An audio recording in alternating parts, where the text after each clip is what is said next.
the groups that we need to particularly point out as our heroes during this exercise, especially the last mass voter registration exercise, which we closed on the 28th of April.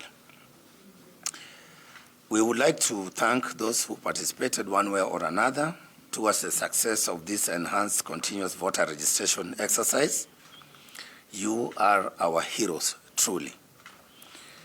Particularly, we would like our young people, we would like to thank them, those who are energetic enough, those who came out in large numbers, those who came out with the hashtags like Nikokadi, those who went out of their way to mobilize themselves, to mobilize the older people, to transport them to our registration centers.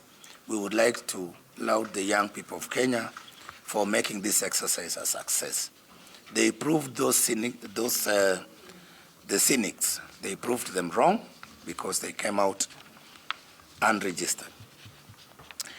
We also like to applaud our elderly citizens. You know, sometimes we might think we are only registering the young people who have just received their IDs, those who are 18 and above, between 18 and 35. You may be wrong, because throughout this exercise we encountered senior citizens, some over 80 years of age, who had not registered as voters, and we managed to register them across the country.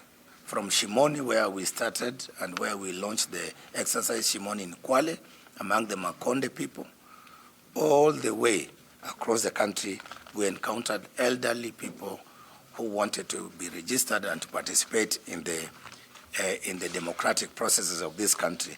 And we would like to thank them for coming out and showing that spirit of patriotism.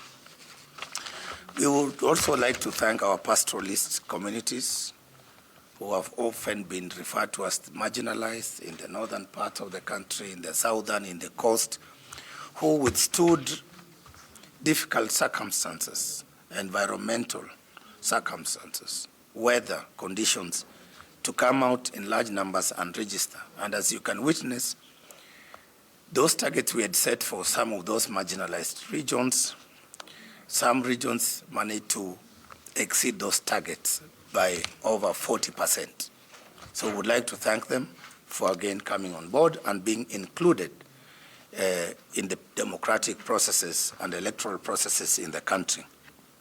To our women, the women of Kenya, our mothers and sisters, we would like to thank you for using all the approaches and strategies, your chamas, your marketplaces, to register, to mobilize many people to register as voters.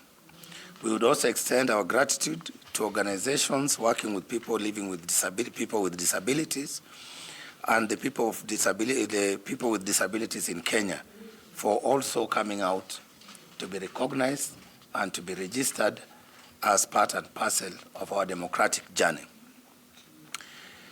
We would like to extend our deep gratitude to the government, the national government of Kenya, all the 47 county governments who lent support in one way or another in ensuring that there was a secure environment, there was outreach through their various structures, that we were able to reach as many Kenyans in their respective wards, constituencies, villages, locations, sub-locations. We would like to thank and encourage that cooperation and collaboration between the Independent Electoral and Boundaries Commission with various government entities. We would like to also thank the media, because from the word go, from Shimoni in Kwale, you are there to report and to highlight, to educate, to inform, to sensitize. We would like to thank you sincerely for promoting the democracy in this country and enabling us to achieve our targets in terms of the voter registration phase 1. As we move forward, ladies and gentlemen, as I conclude that bit, I would also like to